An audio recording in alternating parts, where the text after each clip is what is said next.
Hello and thanks for joining us. You're watching Middle East Now on I24 News. The headlines this hour.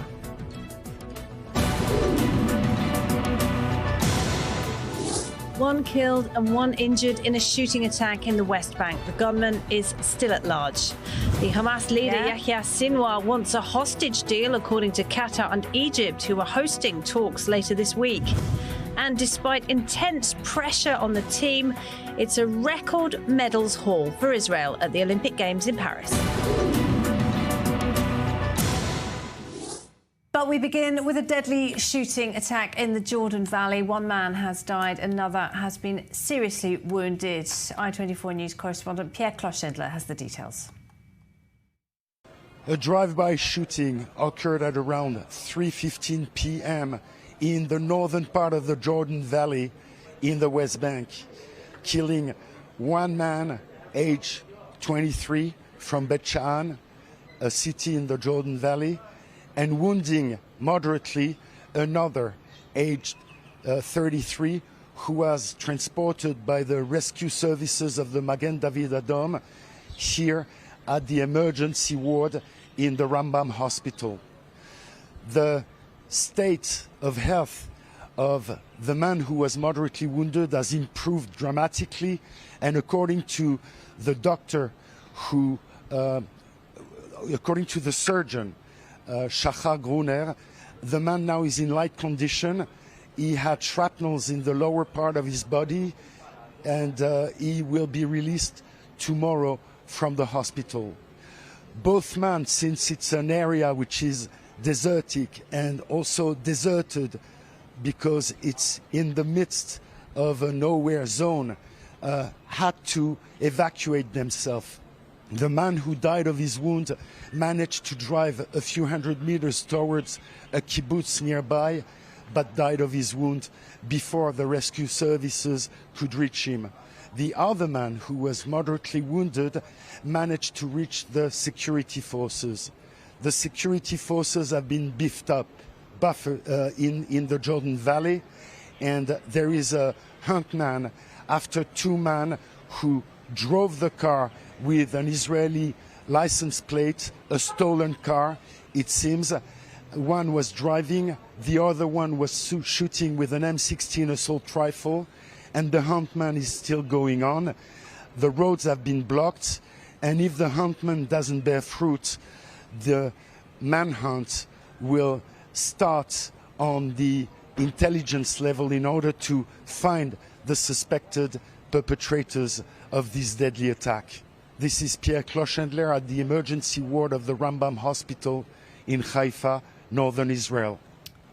Well, with me in the studio this hour, Shiri Fine-Grossman is a member of Forum Dvorah, Women in Foreign Policy and National Security, and she's the former head of regional affairs at the Israel National Security Council. Great to see you again, Shiri. So as a reminder there of just how volatile the situation still is in the West Bank. Yeah, in the last couple of years, we've been seeing terrorist attacks all over Israel and the West Bank. We've seen it in Kiryat Malachi, in Tel Aviv, in Ra'anana, up in the north. There is no, this is the situation. You know, the basis of what we're talking about, the hatred and towards Jews and Israelis is still very much alive, and also meets a lot of capabilities where we know, as it's been published, that Iran has been supplying weapons and trying to, you know, encourage Palestinians to go, and also other Islamic, radical Islam are trying to do that, yeah. We've just learned that the attack was carried out with an assault rifle, so that's all we know at the moment. And a manhunt is underway across the West Bank with the gunman still at large. Well, meanwhile in Gaza, fierce fighting continues in the central city of Khan Yunis. Israel says it killed 19 Hamas and Islamic Jihad operatives in a military facility that had been hidden inside a school and a mosque in the early hours of Saturday. Hamas says the strike killed dozens of civilians, a claim the IDF denies. Our senior correspondent Bianca Zanini has the story. Israel carried out a targeted strike on a school and mosque in Gaza, sheltering displaced Palestinians in the early hours of Saturday. According to local Hamas officials, nearly 100 people were killed in the blast. I was sleeping and my friend woke me up for the prayer, so I got up. I was just taking off my coat when suddenly there were sounds of explosions. I saw smoke and fire everywhere. There were bodies everywhere. It was extremely terrible. The attack drew, quote, deep concern from the US, as well as condemnation from Arab states and the Europeans. EU Foreign Policy Chief Josep Borrell wrote on X, horrified by images from a sheltering school in Gaza, hit by an Israeli strike, with reportedly dozens of Palestinian victims. At least 10 schools were targeted in the last weeks. There's no justification for these massacres. But Israel blames Hamas for actively choosing to hide amongst civilians yet again. The IDF says this strike killed 19 Hamas and Palestinian Islamic Jihad terror operatives in what was a military facility embedded inside the school building. It also disputes the number of victims given by Gaza's Hamas-run authorities. Early this morning, the IDF conducted a precision strike against the terrorists in one specific building of the compound, an area that, according to our intelligence, no women and children were present. You can see in a video published by us today that the compound is still intact and that there is no significant cratering or damage to the main structure of the compound. This pattern of systematic abuse of schools for military activities by Hamas and Islamic Jihad endangers both Gazans and Israeli civilians. It must be condemned by the international community. Witnesses say there was no warning, but Israel says it took numerous steps to mitigate the risk to civilians. You know, yet again, there are far too many civilians who have been killed. I mean, Israel has a right to go after the terrorists that are Hamas. But as I have said many, many times, they also have, I believe, an important responsibility to avoid civilian casualties. Israel will continue to try to reach its goal of eliminating Hamas's governing capabilities in the Strip, and the terror group will continue to use its population as human shields and pawns in the war. And Shiri Fan-Grossman remains with us. We're also joined in the studio by Professor Uzi Rabi. You are the director of the Moshe Dayan Center for Middle East Studies and a senior researcher at the Center for Iranian Studies at Tel Aviv University. Welcome to you, Uzi, as well. Thank you. Shiri, I'll start with you then, because we seem to be seeing more of the same when it comes to the intense fighting in Khan Yunis. The IDF says it used precision bombing to target these Hamas and Palestinian Islamic Jihad operatives. And of course, Hamas has come out and said that dozens of civilians have been killed. The international media is running with that once again, putting more pressure on Israel. You know, it's astonishing, you know, what we're seeing again and again. It's this unprofessionalism from Borrell and other senior leaders in the West. You know, the basic law of armed conflict is to distinguish between, armed operatives and civilians. Well, we see numerous evidence. Any video that you will watch, you will see Hamas in civilian clothing. So the first question is to ask, how come you on what basis do you distinguish between operatives and civilians? So that's kind of this basic thing that we forget, and it's kind of astonishing every time that they issue a statement without bothering to check the facts, do any sorts of investigation. You know, the armies, the Attorney General, the JAG divisions, they can talk to each other. You don't have to go out into the media and say like baseless statements like that, and it will come back to haunt them when they have to fight Islamic terrorism all over the world. And Uzi, this is having real consequences. The British are suspending weapons sales to Israel. We heard the presidential nominee, presumed nominee anyway, Kamala Harris, saying she would consider suspending weapons sales to Israel. This misreporting does have Well, we've been to that consequences. story a lot, and, one can only wonder how come that the free world hasn't got it yet. The bottom line is pretty clear here. This is the modus operandi of a terrorist organization like Hamas. And they are using people, we know it. And they are hiding, actually, or capitalizing on what we call civilian institutes like madrasa, like school, and etc., or mosque. I also dare say that Israel may be does not understand that, you know, how you're going to publicize it, and the way you are, you know, messaging it to the public, the international public, is part and parcel of the warfare. And if you are not that good in that, maybe this is something we have to think of, because I found it very, very difficult to believe. I've been to London actually in the recent 2 weeks, and I was just, you know, squeezed into sort of a protest for the Palestinian in Trafalgar Square, and I saw it. You know, it is, IDF is a bunch of rapists. We actually are murderers, and the stuff that is going in Gaza is being depicted as kind of a genocide. It is everywhere. So if you try even to conduct a kind of a dialogue with somebody, where are you going to start from? I mean, these people actually have swallowed up sort of a truth by which Israel is to be blamed, and Israel is the culprit behind the events. And this is something that it's sad. But, you know, we have to find out a way by which to be much more professional in the way we are. Yeah. All right. Okay. Uzi, Shiri, thank you both for now. Yahya Sinwar wants a hostage and ceasefire deal with Israel. That's according to Qatar and Egypt, one of which will be hosting hostage and ceasefire negotiations later this week. Doha and Cairo both say a final framework for a deal is now on the table, and the two sides just need to agree on how to implement it. But hardline members of the Israeli government call the deal equal to a surrender to Hamas. Our Jody Notilovitz has the story. The president and I have been working around this around the clock. We need to get the hostages out. We need a hostage deal, and we need a ceasefire. And I can't stress that strongly enough. It needs to get done. The deal needs to get done, and it needs to get done now.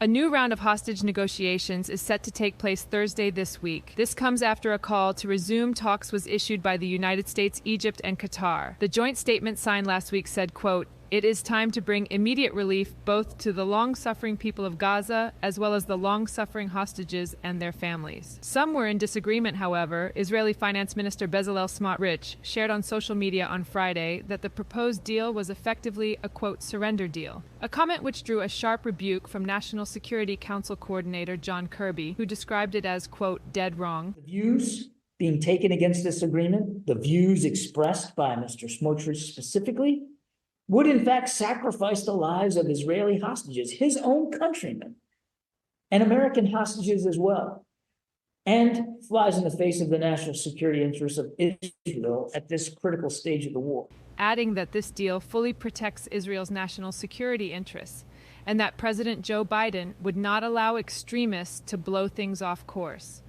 while Prime Minister Benjamin Netanyahu said that he would send a delegation to the talks. Not everyone in Israel is optimistic. We heard the news about the summit next Thursday. Actually, we don't understand why it has to be on Thursday and not tomorrow, because every detail, the main details are known, and we hope our Prime Minister will stop sabotaging the deal and get the deal sealed. This upcoming summit must not become yet another set of delays with no fruitful outcome. This is a final summit. You cannot leave there without securing a hostage release deal. There are still about 111 hostages remaining in Gaza, with senior officials in the Biden administration believing that there is still a significant amount of work to do before the agreement is ready to be signed. Well, to talk more about that, we're joined on the line by Gershon Baskin. He helped negotiate the deal to free the Israeli soldier Gilad Shalit many years ago. Hamas leader Yahya Sinwar was, of course, one of the prisoners released as part of that deal. He's now the Middle East director of the International Communities Organization. Welcome, Gershon. Thank you very much for being with us. So what do you make of this report? Qatar and Egypt claiming that Sinwar says he's now serious about a deal. Do you think that report is credible, and do you think that anything has changed? I don't know if it's credible or not. We'll see that in the coming days for sure. I think what has changed is the rules of the game set by the mediators, who are not willing to drag this out for more months and have said that now is the time to make the deal. The pressure is on. The three parties, the United States, Qatar, and Egypt, have also said in their co-signed letter that they have bridging proposals prepared. The reason why it's happening on Thursday and not immediately is because they're working on some of the details right now. The Egyptians, the Israelis, and the Americans are trying to figure out how to manage the Philadelphia corridor, which would enable Israel to leave and not stay there on the Gaza side while that corridor would be sealed. I imagine that talks are going on in how to enable the free movement of displaced Palestinians from the south to the north without threatening Israel's security. And there must be talks going on about the whole issue of the release of Palestinian prisoners. Who are they? How many? Where they will be released to? What kind of veto, if any, Israel will have? These are the details that are being talked about until the summit takes place on Thursday. Which of those issues that you just mentioned do you think could be a potential stumbling block? All of them. These are conditions that were put by Netanyahu in the last meeting that took place in Rome and before that in Cairo, where he demanded that Israel remain on the Philadelphia corridor along the Netzarim corridor to monitor the movement of Palestinians from the south to the north of the Gaza Strip. Israel demanded a veto on the selection of Palestinian prisoners. There's no agreement on the number, and Israel has also demanded that Palestinian prisoners who are deemed by Israel as being the worst, those who are serving life sentences for murdering Israelis, must be deported. That's something that Hamas rejects. Hamas rejects all of these points, and therefore there's been a stalemate in the negotiations until now. Qatar and Egypt, as you say, are billing this as kind of a last chance. They say they're going to draft a deal and they'll put it on the table for both sides to sign. What, heaven forbid, happens if that falls through and we don't get any kind of agreement this time around? Well, if this is in fact an ultimatum and they do put a bridging proposal on the table, which will for sure take into account Israel's needs and interest, as well as Hamas's needs and interest, and the red lines of both sides, if the mediators walk away, I'm quite sure that they will publish this for the world to see, and mainly for the Israeli and the Palestinian people to see, to put pressure on their sides respectively in order to get this deal done. It really doesn't make sense to continue this negotiation on for months when we know that the hostages are dying in Gaza. The number is reducing. We know that hostages have been killed both by Hamas and by Israeli bombs. And it really must be the end of this war. The scene in the school in Gaza, whether you believe the Hamas narrative or the Israeli narrative, is just the tip of the iceberg of the horrific damage and horrendous suffering that's taking place in Gaza right now, and that needs to end. Because at the end of this war, there are going to remain 7 million Palestinians between the river and the sea, and 7 million Israeli Jews between the river and the sea. And we're going to have to figure out how to ensure that this is the last war between us. Do you think the assassination of the Hamas leader Ismail Haniyeh made Sinwar more or less likely to agree to a deal? I don't think it had any impact on him. I think the talks were deadlocked before Haniyeh was killed. These are very difficult issues and difficult for Israel to accept. There's no doubt that there is a lot of pressure on Prime Minister Netanyahu to change his position on this. It's really in the hands of Netanyahu. If Netanyahu wants an agreement and gives the mandate to his team to bring the hostages home, we'll have an agreement.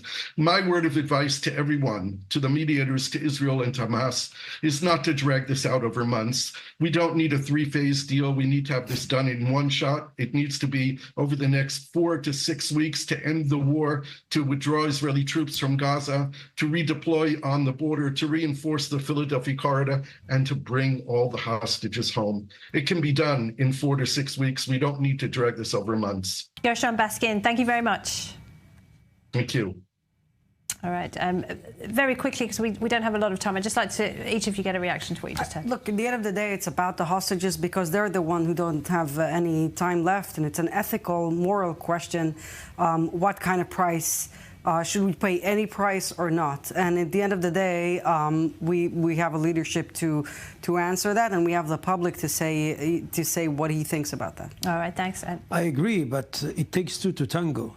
We haven't heard a yes coming from Yahya Sinwar, who has become in recent week also not the military leader, but also the political leader of Hamas, Second, everybody thinks of this actually deal as kind of a magic formula by which to solve out all the problems in the Middle East.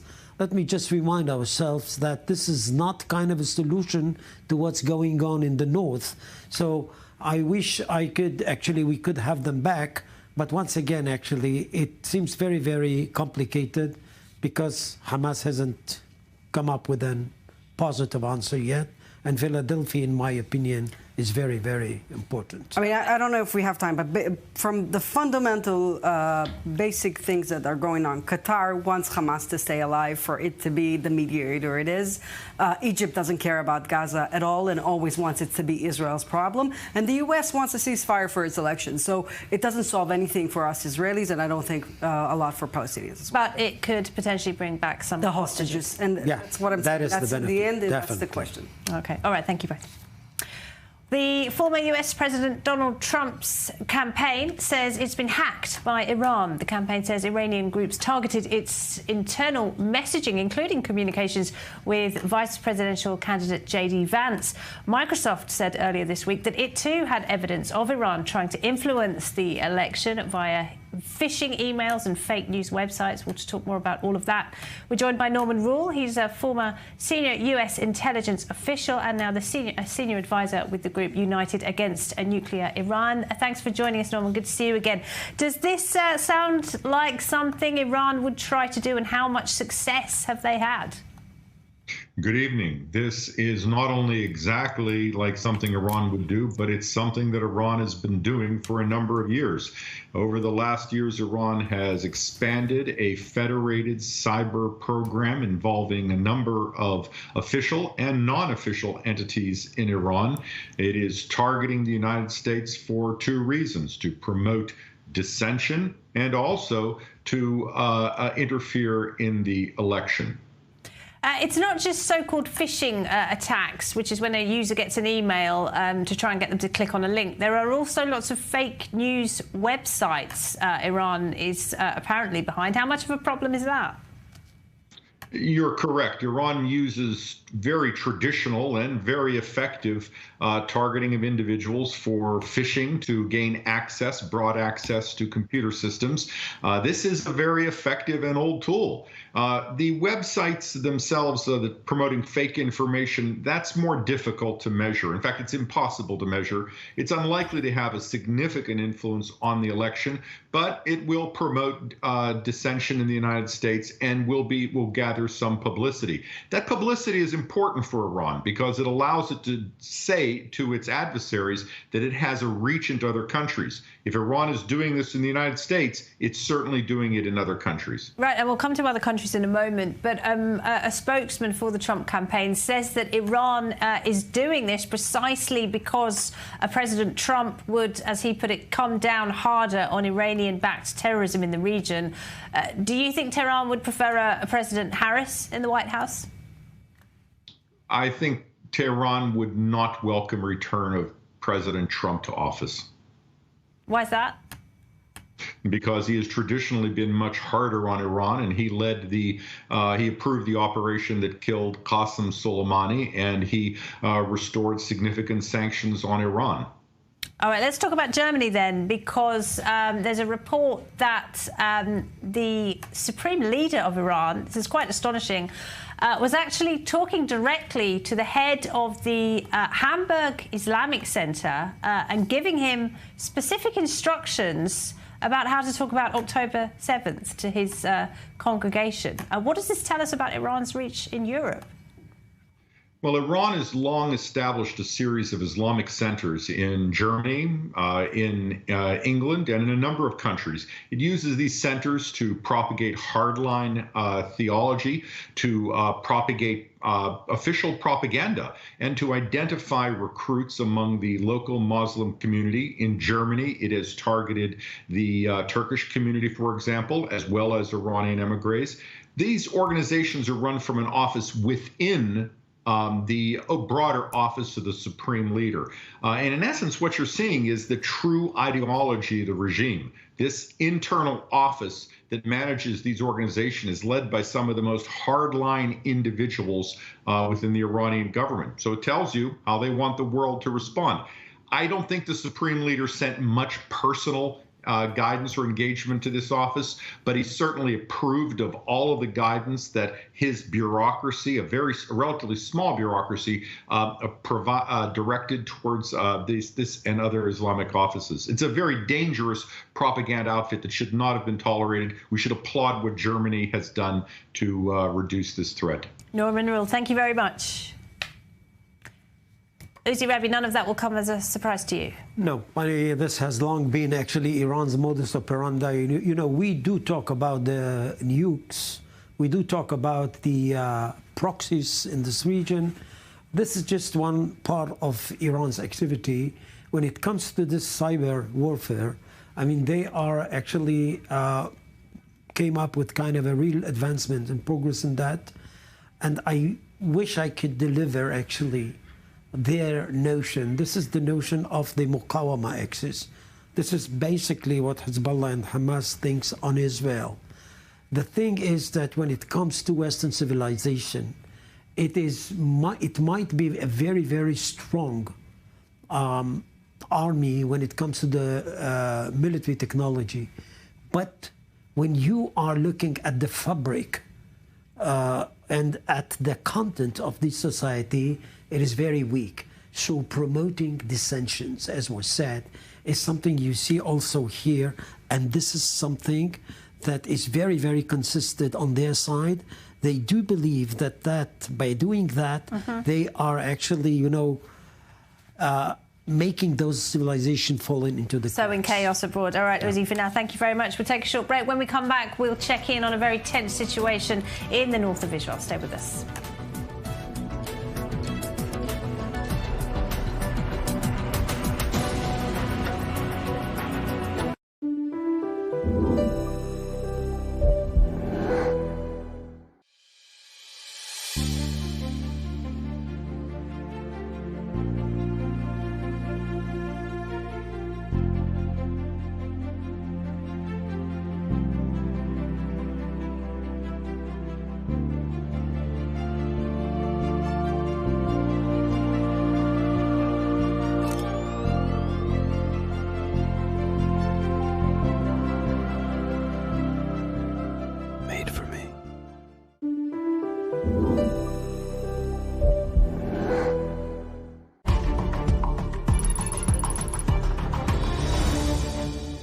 This broadcast is brought to you by Israel Bonds, the most direct and impactful way to support Israel.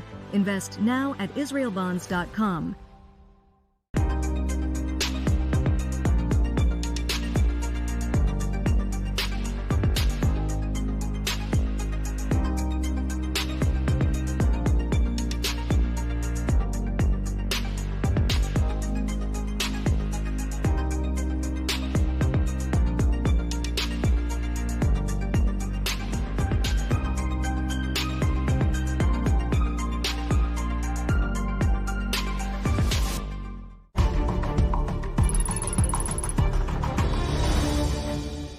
This broadcast is brought to you by Israel Bonds, the most direct and impactful way to support Israel. Invest now at israelbonds.com.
Welcome back. Tensions remain sky high between Israel and the Lebanese terrorist group Hezbollah. Residents in the north of Israel are on edge, and the IDF has been taking part in drills to simulate battle in Lebanon. Our Middle East correspondent Ariel Osseran has this report. After a week of further cross-border fire, Israel's daily war routine on its northern border continues. Throughout the day, Hezbollah launched numerous drones and rockets from southern Lebanon. The IDF said one rocket fell near the border community of Netua without causing injuries. The IDF said it responded by striking several Hezbollah military sites. Our enemies from Iran and Hezbollah are threatening to harm us in ways that they have not acted in the past, and they must know that whoever does this is expected to receive a retaliation from us the likes of which not seen before. We have significant capabilities, and I hope they will make good calculations and not lead us down a path to war on additional fronts. Sunday's launches come a day after an Israeli airstrike on a car killed a senior Hamas commander in the southern Lebanese port city of Sidon. The Zionist enemy will pay a great price for these foolish actions, and they will know that the Al-Qassam brigades are capable of responding everywhere, not only in the Gaza Strip or the West Bank, and they must know that whenever they target any of our leaders or one of our soldiers, they will pay the price in return. Meanwhile, Lebanese media reports intense diplomatic efforts to delay Hezbollah's response against Israel following last month's assassination of its military chief, Fuad Shukr. وقالت معلومات الجديد إن جهات عربية تواصلت مع حزب الله وتمنت تأجيل الرد إلى ما بعد 15 من الشهر الجاري، أي تاريخ عودة انطلاق المفاوضات بشأن غزة، لكي لا يتهم الحزب بتطير المفاوضات، إلا أن حزب الله التزم الصمت ولم يعطي أي جواب لا سلبا ولا إيجابا. And so, as Israel braces for Hezbollah's response, the situation along the border continues to deteriorate, raising the danger level even further. Well, let's go to the north of Israel now. We're joined by our correspondent, Zach Anders. Zach, what's happening? Yeah, we're up to 8 attacks on the day Hezbollah has claimed responsibility for, and we're not getting any reports of casualty. We're still waiting on a damage assessment. It has been a more eventful afternoon in southern Lebanon, and within the last hour, we've been able to correlate some images to a few southern Lebanese villages that appear to be getting hit fairly hard by Israeli jets at this moment. Nothing from the IDF conclusively about what they're targeting. We have seen earlier in the afternoon there was a motorcycle that was driving in southern Lebanon that was targeted by an airstrike. We still don't know who exactly was the intended target in this strike, but as we've noted over the last 10 months, when we are seen targeting airstrikes on vehicles or motorcycles in motion, this is often when some more senior members of Hezbollah are in transit and are targeted this way. So we're waiting to see. Hezbollah has not announced any significant deaths within their ranks. So at this point, we're hoping that this is going to continue to be a calm night. There were 10 attacks yesterday. We're already up to 8 at this point tonight.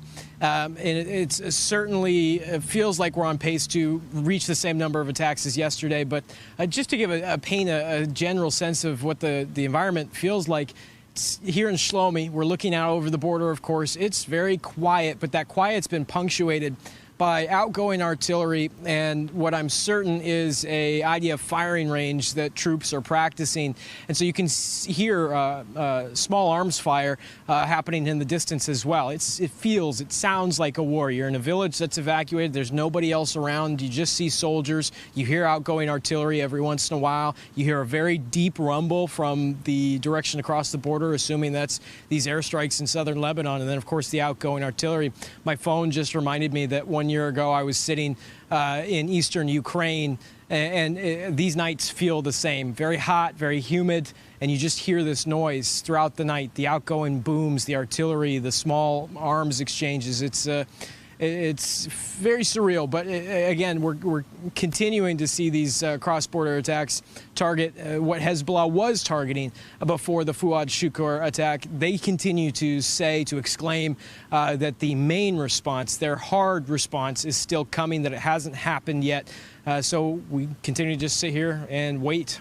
An uneasy calm before the storm, perhaps. Zach, thank you very much. Zach Andrews up there in Shlomi. Thanks, Laura. Right in the north of Israel. Iran announced a new foreign minister today and unveiled what it says are undetectable cruise missiles with highly explosive warheads. The US President Joe Biden has once again warned Tehran not to attack Israel and risk a full all-out war in the region. Our senior correspondent Bianca Zanini has this report.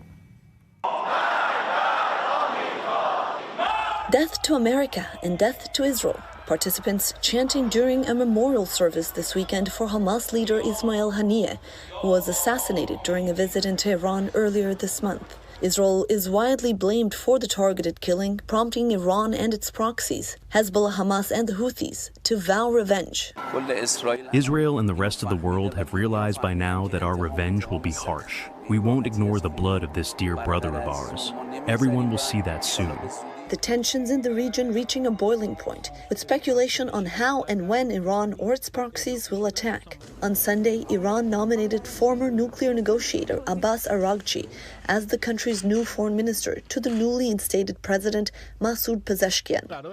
On Friday, the Iranian Revolutionary Guard said its navy has new cruise missiles equipped with highly explosive warheads that are undetectable. Today, the accuracy of weapons in the Navy, the speed of operation of systems and vessels, intelligence, mobility, and dexterity are certainly considered among our naval power. Iran has one of the biggest missile programs in the Middle East, and according to the US, the country is armed with the largest number of ballistic missiles in the region. In order to deal with electronic warfare, we have added systems that will be added to the complex today by the hand of the respected IRGC commander and his presence. U.S. President Joe Biden once again urged Iran to avoid retaliating and risking a full-out war with Israel. When asked by reporters about his message to Iran, Biden responded by mouthing the word, "Don't." On Friday, protesters in Houthi-controlled areas in Yemen took to the streets once again in support of Hamas in Gaza. Shiri Fine-Grossman from Forum Dvorah is still with us, as is Professor Uzi Rabi from Tel Aviv University. So, Uzi, I'll start with you. It's been 9 days now since the Hamas chief was assassinated in Tehran. Iran, of course, blames Israel. We saw the red flag go up, the red flag of revenge.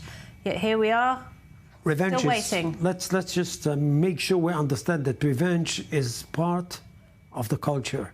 It is something which is well entrenched in their minds. And you should take into consideration that one way or the other, they are going to take revenge. But when and what would be the scope, these remain, in my opinion, actually open questions. Why? Because Iran has a lot to lose. We don't think that way, but if we look at the Middle East, actually they have managed to get many, many achievements, geopolitically speaking, when it comes to the recent year. Now the Americans are here. Threats are, and when you say the Americans are here, they have sent substantial military support to the region, haven't they, to their military bases? But this is for defensive purposes. It is still kind of an extension of the don't saying of Biden. And I wish, actually, the Americans would capitalize or would use their presence in this region this time to show the Iranians that it's not necessarily the nuclear capacity. If they are going actually to go on with those adventurous geopolitical, let us say, saga in this region, regime change will come to the fore. And this is doable. This is doable because Iran is a very weak country when it comes to the basic infrastructure, when it comes to water, when it comes to electricity.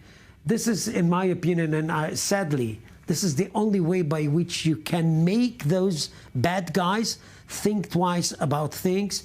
The same goes for Hezbollah, but Hezbollah is going to react in a sharper way, in my opinion, and we'll have to wait and see. waiting, actually, time is also part of the reaction. Revenge is a dish best served cold, as they say. Shiri, do you think that Iran might be clinging onto the hostage talks on Thursday as some kind of way to climb down from the tree that it's up at the moment? I doubt it. As Professor Rabi said, they have a lot to lose, and I think we have to differentiate between the Hezbollah reaction and the Iranian reaction. My main concern is the Iranian will find this another way, a third way of hitting with their proxies throughout the region, or a very serious attack against Israelis or Jews around the world. And I fear the Americans will say, oh, that's okay.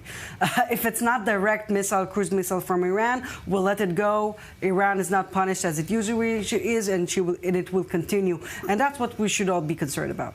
Just a quick word on Jordan, if you would, because we've had some kind of mixed messages coming out of Amman about whether or not they would participate, whether or not they would allow Israel to use its territory to attack Iran. Are you concerned about the anti-Iran coalition protecting Israel?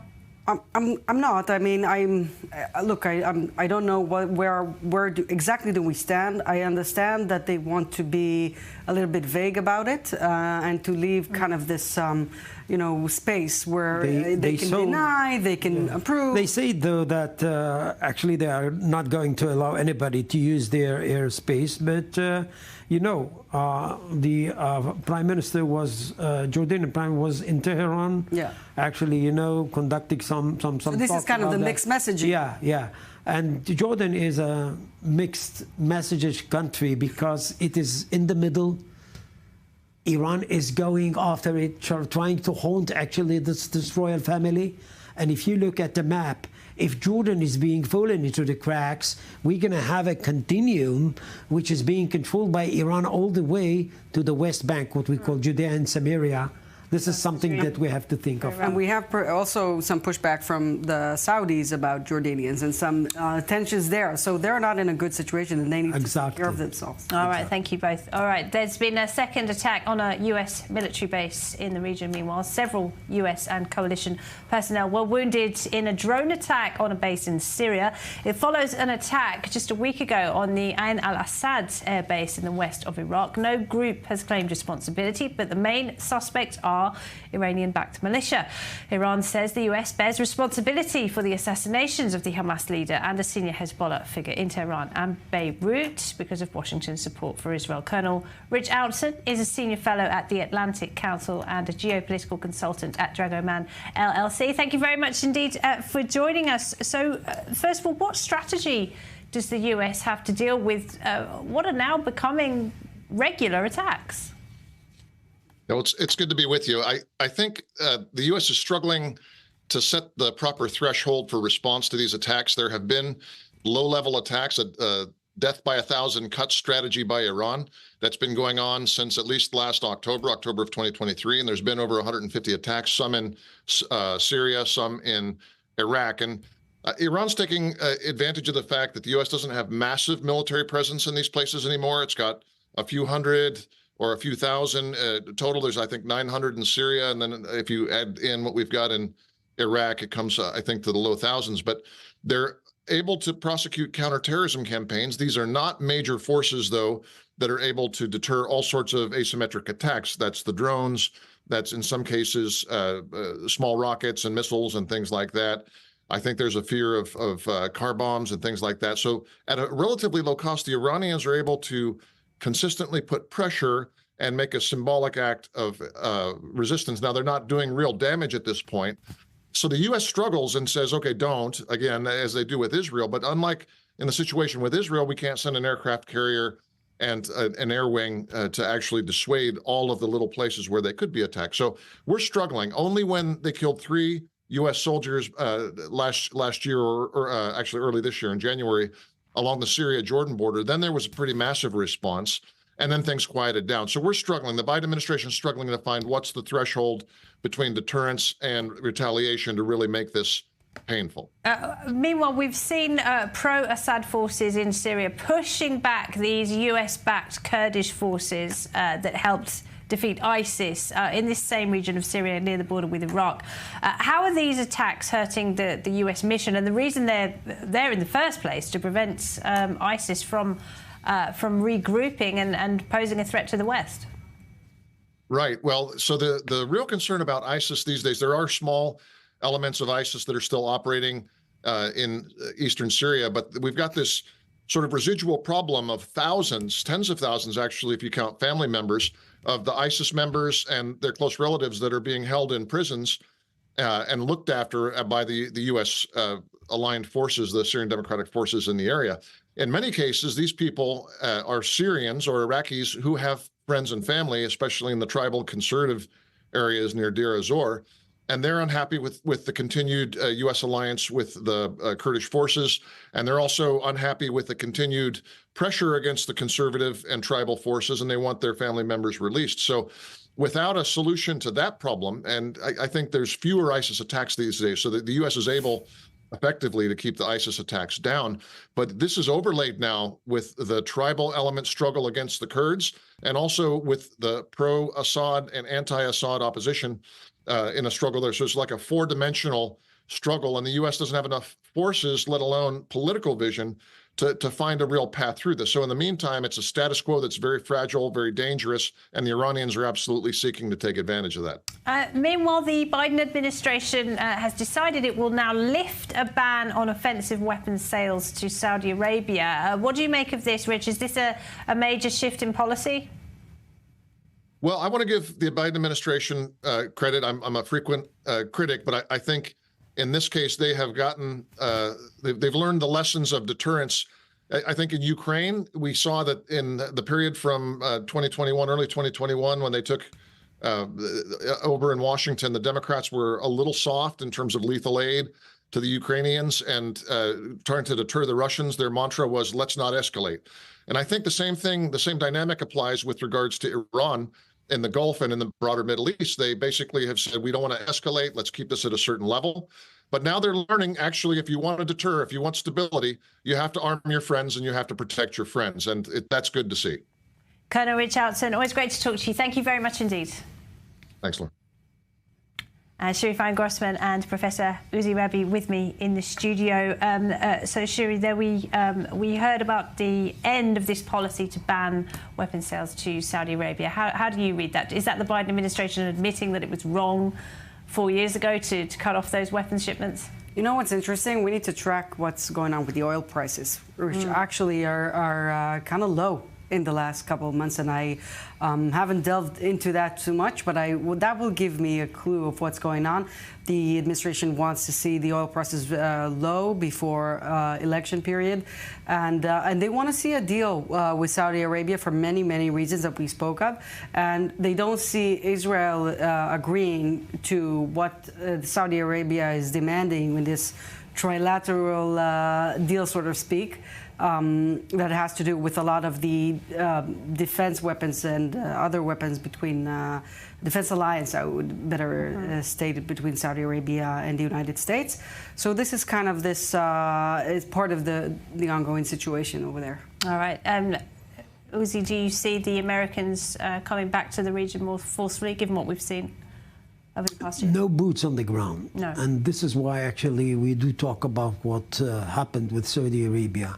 The whole notion of the Abraham Accords is to create kind of a defense alliance, which is going to become anti-Iranian and anti-Hamas, anti-Muslim brothers. And this would serve America well, because you don't have actually to pour soldiers into this bloody, in this so problematic region. But I dare say also that when it comes to the United States that time, when it comes to the considerations of oil, when it comes to considerations of policies, internal policies in the U.S., it narrows down to something which is very, very here and now. And there is no big strategy. In my opinion, the West, and I'm talking kind of a generic notion, has to start thinking about the bad guys in the Middle East, not only through diplomacy only, but together with a carrot, there should be a stick. And this is something that we have, I guess, lagged behind. We're lagging behind for years, because what you see now is Iran is very close to, as we say, nuclear capacity. Iran is running the region. I hope that the new administration, and it should be, I hope it would be actually Trump, because I don't see Kamala Harris and the Democrats coming up with a real change. I'm not sure that Trump is the solution, but it's much better than, because somebody has to deal with the Middle East, and I'm talking the bad guys, in kind of a more concrete and penetrative way. If we are not going to do that, we are going to find ourselves in a real problem that is being seen not only in the Middle East, but also in some parts of Western Europe. Okay, very quickly, Shiri. Well, the Middle East finds itself with a Trump administration doesn't want boots on the ground, and that's the aim of the Abraham Accords is for him. And on the other hand, a Democratic administration who is in love with this concept of de-escalation, which doesn't work. So the Middle East needs, and that's why we're seeing some of the regional powers like the UAE, like Saudi Arabia and others, diversify its friendship and partnership like China and Russia and others. All right, Shiri Fine-Grossman, Professor Uzi Rabi, thank you very much. Thank you. Well, despite the war and the global pressure campaign on Israel, its athletes have done the country proud, scoring a record 7 medals at the Olympic Games in Paris. Let's talk more about that with Uri Levy, journalist and founder of Baba Gol. Good to see you, Uri. So we're going to have the closing ceremony. Good to see you too, Laura. Good to see you. We're going to have the closing ceremony in Paris in just a few hours, aren't we? But let's cast our minds back, a couple of weeks. The Israeli athletes were under so much pressure. There was so much fear about their safety and how they were going to be treated at the Olympics, but they have really done a fantastic job, haven't they? Yes, it's a historical Olympic Games for Israel, no doubt. 7 medals. It's the best Olympic, I would say, ever for this country. We've seen a gold medal. We've seen 5 silver medals, including yesterday's fantastic rhythmic gymnastic group all around criteria, silver medal, and also the bronze medal in the judo by Peter Palchik. And, in the time that we are living in Israel, it's almost absurd to think that the most historical, biggest sports and athletic achievement of this country is coming while this country is at war, while it suffers threats from Yemen, from Lebanon, from Iran, from Iraq, from everywhere, basically, while participating in a war in Gaza. So I think that for Israel, the past 2.5 weeks were, some kind of an emotional roller coaster between the joy and the pride of our athletes and, the daily life that we are living here. It's astonishing, isn't it? Israel is a tiny country. It is under all those pressures we just mentioned, but they really did well in the water sports and judo and the gymnastics. They were the main fields of expertise, weren't they? Yes, it's traditionally Israel is excel in these kind of sports. Judo is a traditional sport that we grab medals in Olympics, but also in sailing. And the gymnastic arena have become, an important core professions in sports for Israel that made you wonder maybe why so little interest in athletics and specifically in these sports in daily life in Israel that is mainly a football-mad country and a basketball-loving country, but in athletics, not so much. Maybe this Olympic that helped us reach 20 medals overall since we started winning medals in 1992, maybe it will change something about the perception of how people watch athletics here. Okay. All right. Well, Egypt won gold in pentathlon. This is Ahmed El Giddi. Yes, Egypt, I would say, and the Arab world in general has experienced some kind of, I would say, in some way disappointing Olympic Games, because after the great success in Tokyo, that was the most successful Olympic Games for the Arab world, for the 22 Arab countries with 18 medals. In Paris, the Arab world, the 22 countries grabbed only 17, pretty much the same, but the expectations before the tournament were high. Egypt has won 3 medals, gold medal, as you mentioned, in the petroleum. And now you can see the chart of the whole Middle East region, the wider, I would say, of the Middle East and North Africa, including Iran and Turkey. So basically, Iran won the most medals with 12, and she's the leading Middle Eastern country in these Olympics. Turkey won 8, but for the first time in 40 years, Laura, haven't won a gold medal. This is a remarkably bad Olympic for Turkey, yeah?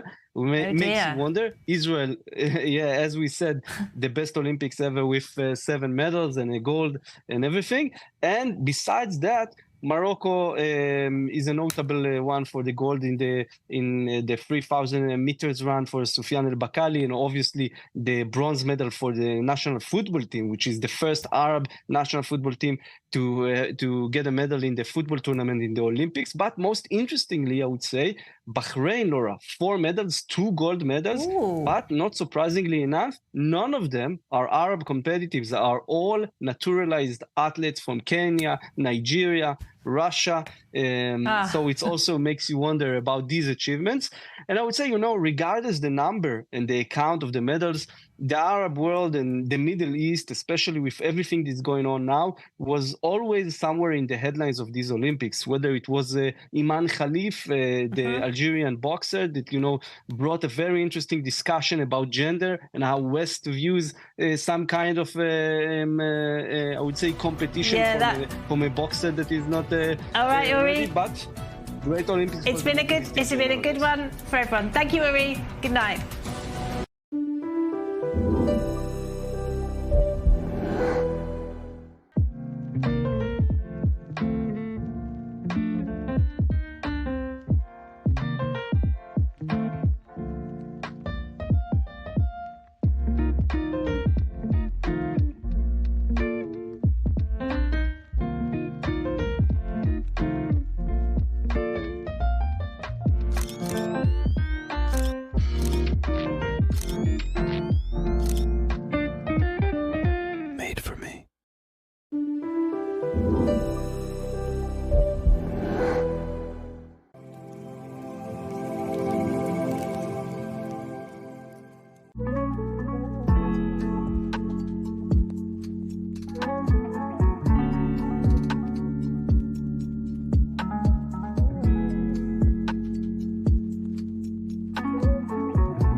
والله ان في حادثه انا مش عارف عنوان شجاع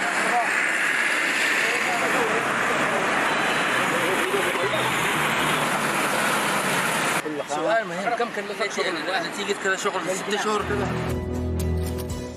Shalom. ¿Qué me trae por aquí? La necesidad impostergable de 600 millones de hispanoparlantes que ahora necesitan escuchar el mensaje judío e israelí en tiempos difíciles. ¿Cómo lograrlo? Cuento con ustedes para continuar llevando a lo más alto del mundo mediático una inquebrantable diplomacia pública al servicio de la verdad sin concesión alguna.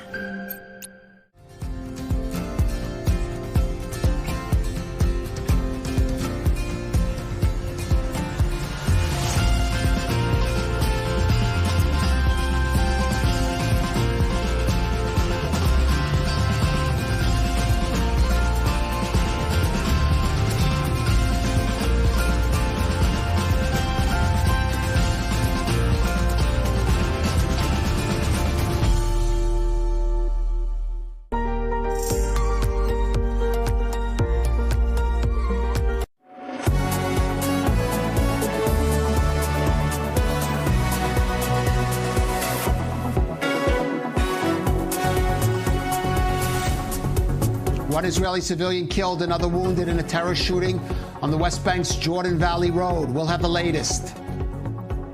The IDF defends its strike on a Gaza school building, saying the targets were Hamas terrorists and disputing claims of high civilian casualties. We'll take a closer look.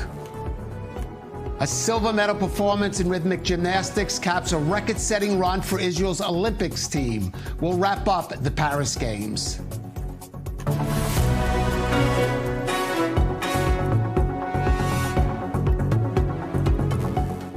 This is the rundown on I-24 News. I'm Khaled Ben David. We start with a deadly terror strike in the West Bank. According to the IDF, attackers opened fire from a vehicle, shooting at other cars near the Mahola Junction in the northern end of the Jordan Valley Road, Route 90. One Israeli civilian, Beit Shan resident Yonatan Deutsch, was fatally shot in his car. Fire at a second vehicle injured another man. The assailants managed to flee the scene. Israeli security forces have been combing the area and nearby Palestinian villages. The injured Israeli was taken to Haifa's Rambam Hospital for treatment. Our Pierre Clochandler filed this report from Rambam a short time ago. At 3:20 p.m. local time, a drive-by shooting by a Palestinian car with an Israeli license plate, probably a stolen car or a car in which the license plate was switched, shot on two cars, two Israeli cars, killing one passenger, one driver. His age is around 20-year-old, and the other one, a man in his 30s, who was moderately wounded. The two men tried to excavate themselves from the terror attack. The dead person managed to drive a few hundred meters and collapsed and died of his wound. The other man managed to reach the security forces, who started a manhunt with many units, such as the Rapid Response Team unit and the Duvdevan undercover unit. He was transported by the rescue services of the Magen David Adom to this hospital here and was entered into the trauma unit of the emergency ward of the hospital. If his situation was moderate, because the rescue services thought that he was wounded by bullets in the lower part of his body, the surgeon who performed surgery on him said that he is in light condition. He was wounded by shrapnels of the bullets which exploded into the car on the lower part of his body. He will be released tomorrow, and this is good news in this tragic incident. This is Pierre Clochandler, I-24 News, at the Rambam Emergency Ward Unit, Haifa, Northern Israel. And with us in studio is Reserves IDF Lieutenant Colonel Doron Avital, the former commander of Special Forces, and our Middle East correspondent Ariel Osran. And Doron, a reminder, the West Bank remains a hot front. A shooting here on a road, the Jordan Valley Road, Route 90, where many Israelis travel every day, not just residents, certainly, of Judea and Samaria. And this man, a resident, reportedly of Beit Shan.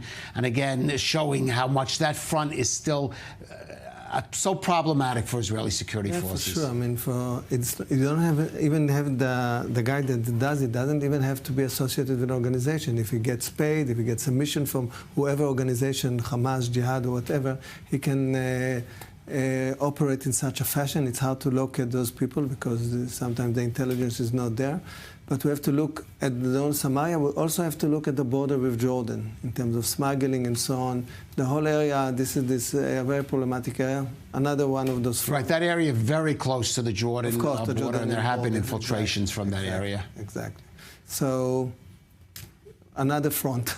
And another front in the overstretched, really, for the IDF. I think it's the most, besides the north, obviously, it's the most active front that Israel has right now, but also the front that is occupying the highest number of Israeli forces. You have more forces operating right now in the West Bank than you do in the entire Gaza Strip. Right, which is remarkable when you think about it. It is, and the thing is, this has pretty much been the situation consistently for the past 2 years. Right. With daily operations that unfortunately can't stop in advance every terror attack that is carried out.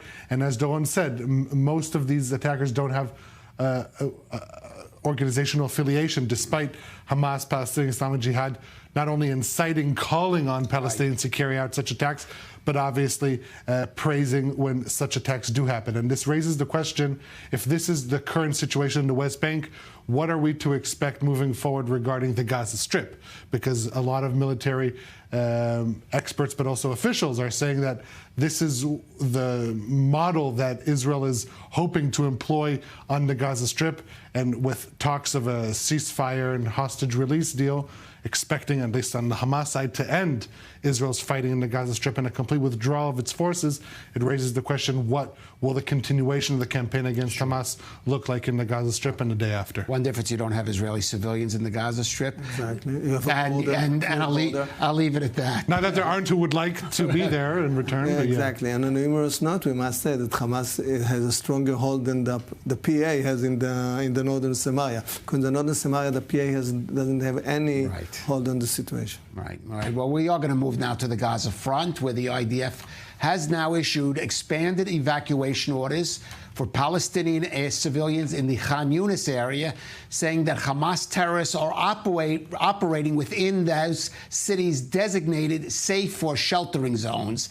Now, this comes after yesterday's strike in what the army says was a military facility hidden inside a school and mosque in Gaza City. Now, according to Israel, 19 Hamas and Islamic Jihad terrorists were eliminated there, while Hamas-run authorities in Gaza say over 90 were killed in the strike that hit that school where hundreds of displaced Palestinians were sheltering. This drawing criticism from Western and Arab states. Israel disputes the number of victims and says the world must instead condemn Hamas's systematic abuse of schools for military purposes. Our senior correspondent Bianca Zanini has a story. Israel carried out a targeted strike on a school and mosque in Gaza, sheltering displaced Palestinians in the early hours of Saturday. According to local Hamas officials, nearly 100 people were killed in the blast. I was sleeping and my friend woke me up for the prayer, so I got up. I was just taking off my coat when suddenly there were sounds of explosions. I saw smoke and fire everywhere. There were bodies everywhere. It was extremely terrible. The attack drew, quote, deep concern from the US, as well as condemnation from Arab states and the Europeans. EU Foreign Policy Chief Joseph Borrell wrote on X, horrified by images from a sheltering school in Gaza, hit by an Israeli strike, with reportedly dozens of Palestinian victims. At least 10 schools were targeted in the last weeks. There's no justification for these massacres. But Israel blames Hamas for actively choosing to hide amongst civilians yet again. The IDF says this strike killed 19 Hamas and Palestinian Islamic Jihad terror operatives in what was a military facility embedded inside the school building. It also disputes the number of victims given by Gaza's Hamas-run authorities. Early this morning, the IDF conducted a precision strike against the terrorists in one specific building of the compound, an area that, according to our intelligence, no women and children were present. You can see in a video published by us today that the compound is still intact and that there is no significant cratering or damage to the main structure of the compound. This pattern of systematic abuse of schools for military activities by Hamas and Islamic Jihad endangers both Gazans and Israeli civilians. It must be condemned by the international community. Witnesses say there was no warning, but Israel says it took numerous steps to mitigate the risk to civilians. You know, yet again, there are far too many civilians who have been killed. I mean, Israel has a right to go after the terrorists that are Hamas. But as I have said many, many times, they also have, I believe, an important responsibility to avoid civilian casualties. Israel will continue to try to reach its goal of eliminating Hamas's governing capabilities in the Strip, and the terror group will continue to use its population as human shields and pawns in the war. Doron, how many times have we seen this scenario play out since October 7th? The IDF conducts an operation. Hamas makes claims of 100 people killed, mainly women and children. The international media runs with the headlines. Officials, as we saw Kamala Harris there, react to that. And the IDF then comes out, gives a detailed picture. In this one, we haven't seen any evidence of women and children, of bodies, of 100 victims. And yet, and what looks like it was an achievement for Israel on the battlefield becomes a kind of a minus in the, let's call it, informational or propaganda war. So first of all, I will take the spokesman of the IDF at its words, the way he describes it, a precise attack. And I stand behind the IDF spokesman. But it's true that now in this stage of the war, as we continue, we have to take into account also the side effects of those consequences and the way people would present it.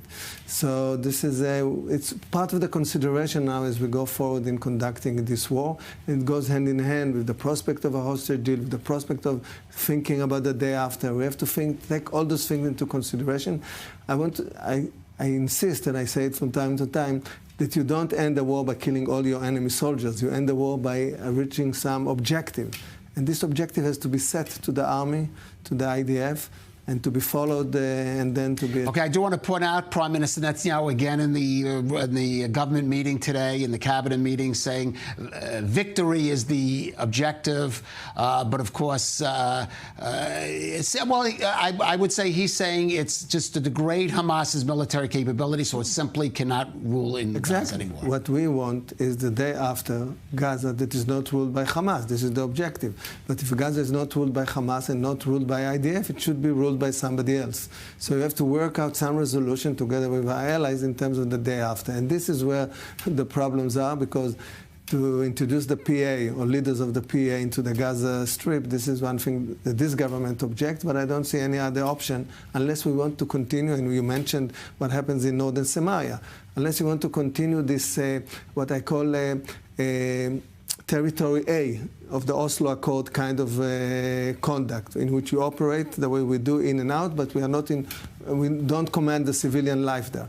But this would be, it would take years if we continue in this fashion. So we have to think seriously what's the objective, the concrete objective the IDF has to achieve, and what's the well, example could we see with Khan Yunis now, the IDF saying in areas that it's pulled back from, have populated areas, saying now, warning its the civilians there, the Palestinians, to evacuate. Again, Hamas, because Hamas is operating in these so-called safe zones that Israel has set up for civilians. Militarily, but also their civil rule is reemerging in all these places. Hamas Hamas is a civil rule reemerges in all these places that the IDF completes operating in, withdraws. The next day you see Hamas run bulldozers clearing the streets and facilitating the cleanup, and that's the civilian wing. The military wing, they come back to these areas, reemerge, reestablish their rocket launcher capabilities, their fighting capabilities, and they go on to operate like this. And you have to, this isn't said enough, you have to commend the local civilian population that adhere time and time again to Israel's calls for their own safety, to leave these areas that Israel, following the widespread ground maneuver, now is operating in these areas based on pinpoint intelligence that Israel has managed to obtain, given the extensive presence they have on the ground, this continuous present. That is what leads to these pinpoint operations. You could say that the situation of Israeli intelligence inside the Gaza Strip is the best since the start of the war, because of the continuous and prolonged presence of IDF forces. The question remains, how long will these Gazans be able to continue to move around from side to side? You hear growing voices that are putting the responsibility on Hamas, public voices that don't get the same media traction in Arab media as Hamas pundits do, but you are seeing more and more voices being carried on Arabic official media, voicing public criticism on Hamas for putting Gazans in this situation where they have to move from place to place just to simply avoid Israeli operations against Hamas. But of course, then there needs to be some kind of alternative to Hamas, as we've discussed. Let's move to another front, the north now. Hezbollah continued launching drones and rockets at Israeli northern communities today.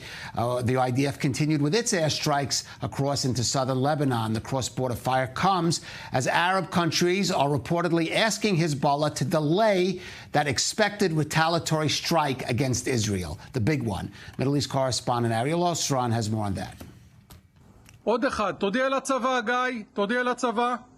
After a week of further cross-border fire, Israel's daily war routine on its northern border continues. Throughout the day, Hezbollah launched numerous drones and rockets from southern Lebanon. The IDF said one rocket fell near the border community of Netua without causing injuries. The IDF said it responded by striking several Hezbollah military sites. Our enemies from Iran and Hezbollah are threatening to harm us in ways that they have not acted in the past, and they must know that whoever does this is expected to receive a retaliation from us the likes of which not seen before. We have significant capabilities, and I hope they will make good calculations and not lead us down a path to war on additional fronts. Sunday's launches come a day after an Israeli airstrike on a car killed a senior Hamas commander in the southern Lebanese port city of Sidon. The Zionist enemy will pay a great price for these foolish actions, and they will know that the Al-Qassam brigades are capable of responding everywhere, not only in the Gaza Strip or the West Bank, and they must know that whenever they target any of our leaders or one of our soldiers, they will pay the price in return. Meanwhile, Lebanese media reports intense diplomatic efforts to delay Hezbollah's response against Israel following last month's assassination of its military chief, Fuad Shukr. وقالت معلومات الجديد إن جهات عربية تواصلت مع حزب الله وتمنت تأجيل الرد إلى ما بعد 15 من الشهر الجاري، أي تاريخ عودة انطلاق المفاوضات بشأن غزة، لكي لا يتهم الحزب بتطير المفاوضات، إلا أن حزب الله التزم الصمت ولم يعطي أي جواب لا سلبا ولا إيجابا. And so, as Israel braces for Hezbollah's response, the situation along the border continues to deteriorate, raising the danger level even further. And for more, let's go to our correspondent in northern Israel, Zach Anders. And Zach, bring us up to date. Sirens ringing out there in the north again, and particularly in one area, one village that's known as more than its fair share of attacks. Yeah, that in Netua is a anti-tank rocket again. Once again, no reports of casualties here on the north, as Hezbollah's claimed responsibility for 9 attacks, one fewer than yesterday's 10 attacks. Again, we don't have any reports of casualties. We're still waiting on there being a damage assessment. Not seeing anything on social media that suggests there's been damage, but you got to remember that a lot of these places that are under fire, completely evacuated or are right there on the border, and a lot of people don't get up there to take those kind of pictures.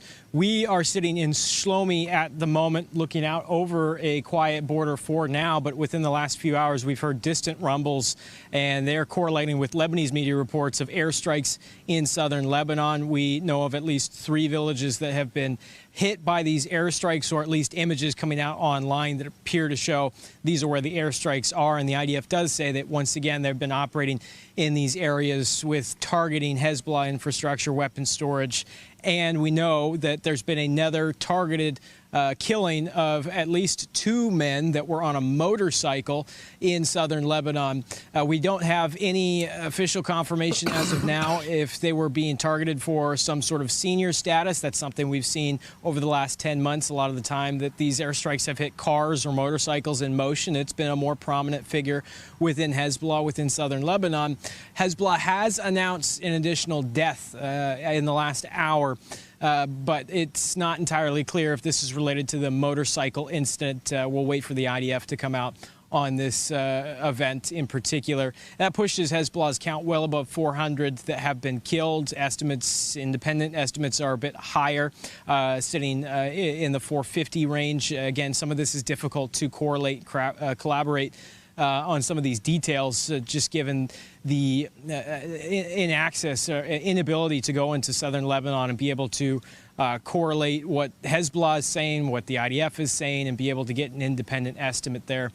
Other than that, we're again sitting at 9 attacks at this point in the night. We're still waiting for what Hezbollah says is their response to Fuad Shukur's death in Beirut some 10 days ago now. And it does feel like there's a sense of waiting here. This is Shlomi, mostly evacuated. We don't see any civilians. Occasionally we'll see a reservist or a soldier here in the area. And throughout the afternoon, we've been hearing outgoing artillery and some small arms fire. Again, another outgoing shot, I believe we just heard. But some of the small arms fire that we hear taking place here, all but certain that that's IDF that's been training in this area. A couple more pops just there. And it's rumbling down the valley as the artillery shell itself thunders over the border. So we'll continue to keep our eyes on this. Of course, this area in particular has been subject to red alerts frequently. If you're playing that calculations game. Oh, we just saw a big flash behind you, Zach, in the hills there. Big flash. And I hear some more outgoing artillery now. So we might continue to see a couple of more of those flashes there. But Khalid, for now, I'll get it back to you, and if we hear anything more, which is starting to heat up just a bit, but if we hear anything more, we'll give you a ring. Okay, Zach Anders, but stay near a shelter, Zach. Thank you for that. And we're still waiting for the big one, Ario, and we in the media, of course, are trying to look at any kind of sign, indication that Hezbollah and, of course, its sponsor, Iran, is really getting ready to launch this continually threatened attack. Yeah, and we really are trying to identify whatever indication we can, because this really has been prolonged as they intend to. This is part of their psychological game here that we are playing into, but we don't have a choice. But the fact that we talk about it, hopefully will take out some of the kick. But in the essence, we're talking about Iranian state media reporting that in western Iran, IRGC forces are holding military exercises since Friday, expected to go on until Tuesday.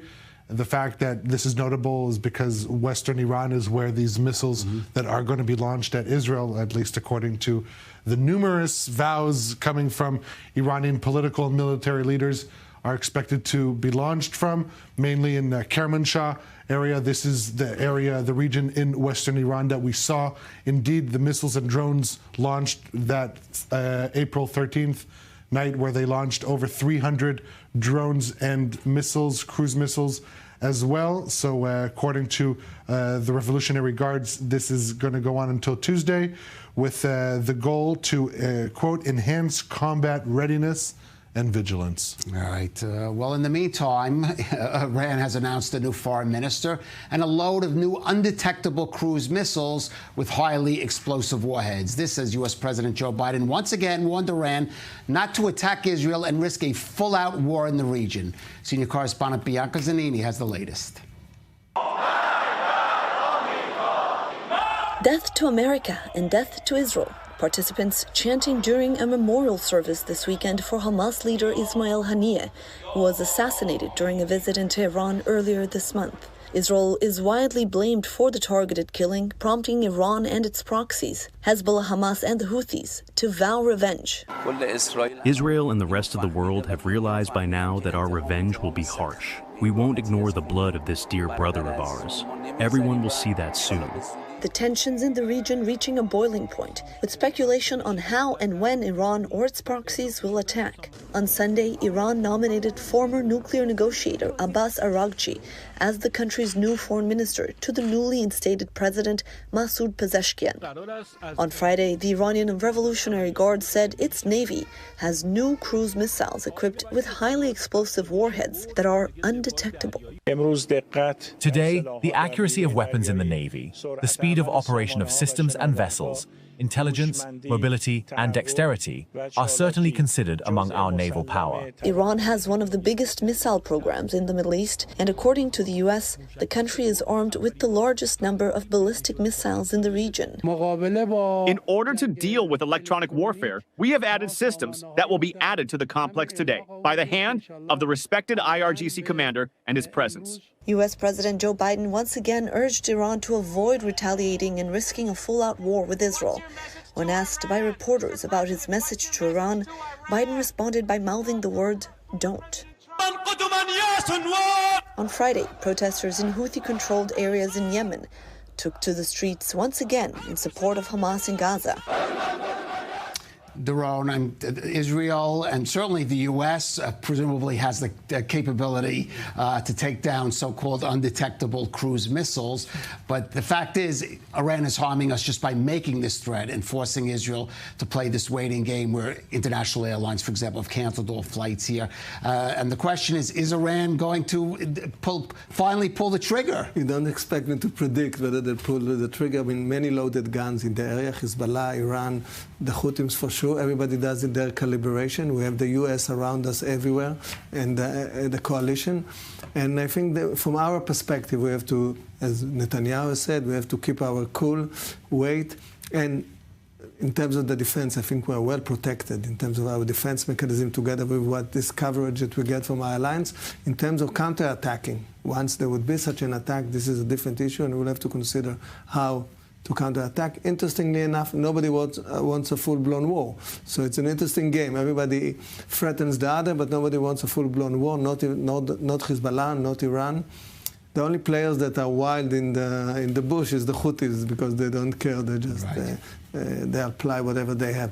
So tensed, but I think we have to keep our cool, and we have to wait to see what would unfold in Gaza in terms of the prospect of a hostage deal in the next few days. Right. The question is, would a hostage deal, we don't have time to go into it, would a ceasefire then obviate an Iran attack? Because from the perspective of the U.S., this is the way to dismantle this fuse. This fuse. And Hezbollah has already said in the past they will observe a ceasefire as long as it holds. The entire axis of proxies, they'll say this is a supportive front, not the main battle against Israel. All right. Anyway, Ariel Osra and Doron Avital, please stay with us. We are going out for a brief break, but lots more coming up on the rundown. We will be back here in just a few minutes, so please stay with us on I-24 News.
This broadcast is brought to you by Israel Bonds, the most direct and impactful way to support Israel. Invest now at israelbonds.com.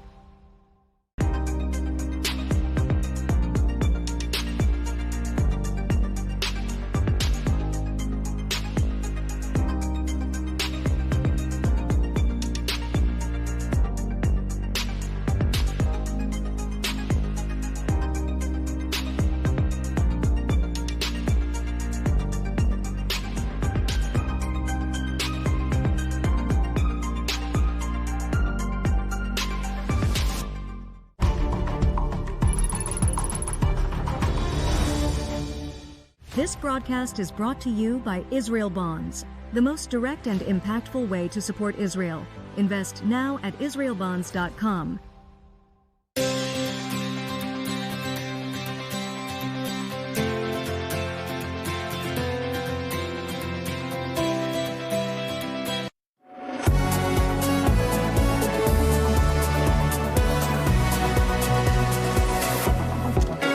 To the rundown on I-24 News, and moving now to diplomacy.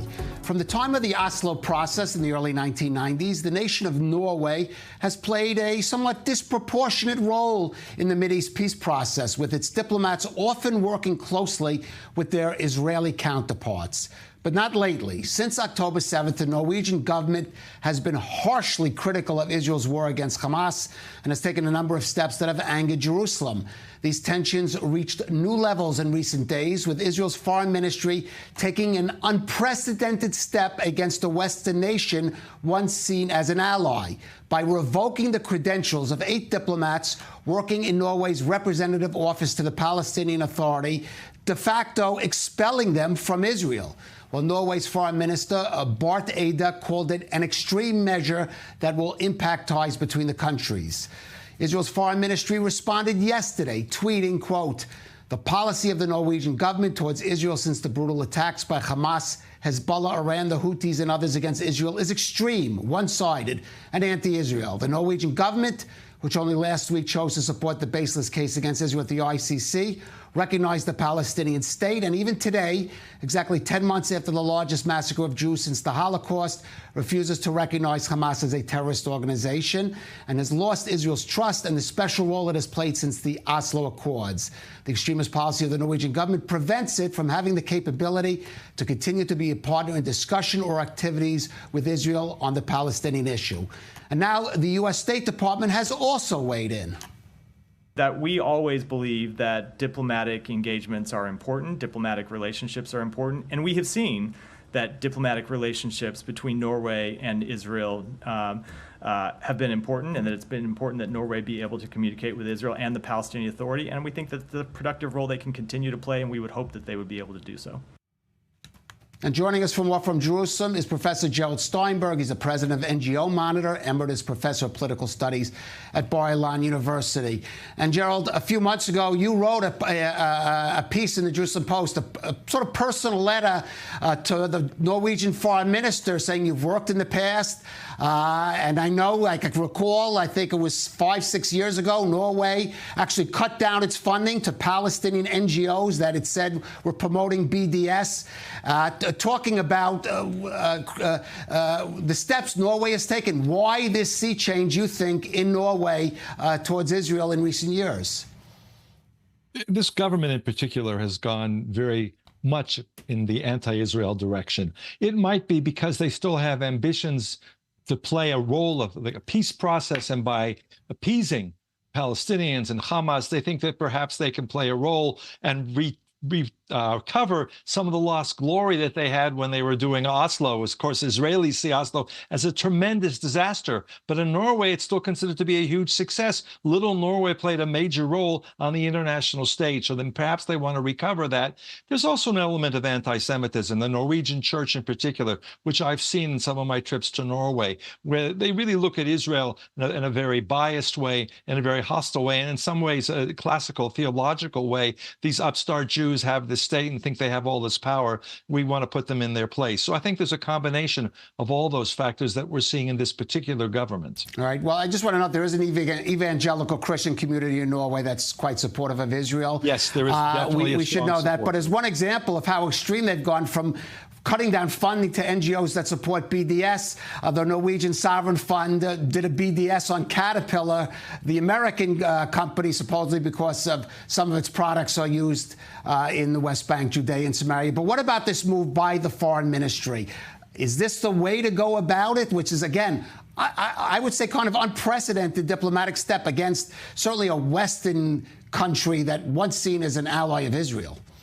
It's unusual. A few months ago, right after October 7th, when there was a press conference that was held by I think it was the Spanish government and maybe Ireland, in which they really tried to use that platform to upstage and say they were doing something to support the Palestinians who were suffering. Israel then issued a démarche, an angry response, and I believe ambassadors might have been called in and perhaps even brought back. But this is a stronger move, as you pointed out. And I think it's about consequences. It's about the type of policies that Norway has pursued are so hostile to Israel that there have to be consequences. This is not Ireland or Belgium or even Spain, which are relatively minor European countries that don't really set policies broadly for Europe. But it was Norway that held essentially the chair of a European working group. All the European countries, Norway is not a member of the European Union, but in the broader framework of European governments, European Council, they chaired what they called the Middle East peace process. And again, there was a message to be sent because they do play an outsized role. There's also, we're talking about the NGOs, there's something called the Norwegian Refugee Council, which is investing millions of not just kroner, but also they get support from the EU, from the British government, in really undermining Israeli policies and security and supporting a lot of very hostile aspects of the demonization of Israel. Norway was one of the few countries in Europe that didn't even for a moment suspend their funding for UNRWA when the terrorist revelations were first exposed. At least other countries went through the motions and maybe have tried to introduce some sort of restrictions. Not Norway at all. They immediately said they fully supported UNRWA. And of course, now we have the support for this really blood libel of Israel being a genocidal state at the International Criminal Court. And that's something that I think was that really crossed the red line and led to the policy that said there have to be consequences for the Norwegian governments. They could pay attention to the fact that just appeasing Hamas and supporting Palestinians as always victims is not something Israel's going to sit quietly and watch happen. All right. Briefly, Gerald, did Bart, the foreign minister, Bart Data, ever reply to your plea to him, who you said you've worked with in the past? And I guess you had cordial dealings with him. Well, we had conversations in the past at various international frameworks, and they were cordial.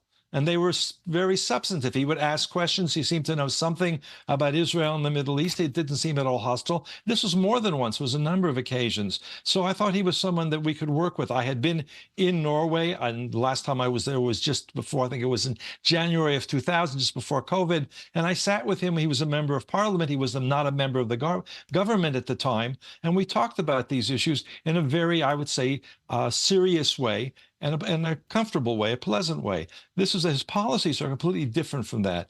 And again, for the reasons I talked about at the beginning, right. I think they are not substantive or based on some sort of potential positive contribution. It's really more about enhancing their own political position and playing the role of having an international responsibility and ability to influence policies. In fact, they're doing the opposite. They're pushing peace in the opposite direction. So what the foreign ministry has done through its action, and it wasn't expelling the Norwegian ambassador to Israel, it was restricting the ability of Norwegian representatives to the Palestinians to support the Palestinian cause and very much demonize Israel. And that's what the Israeli foreign ministry was signaling. All right, Professor Gerald Steinberg, thank you for joining us. And still with us, Ariel Osran and Doron Avital, and I think you have something to say here. Well, I think diplomacy should be given to diplomats to conduct, and I'm not sure Israel Katz was a very good Minister of Transportation is the best Minister of Foreign Affairs.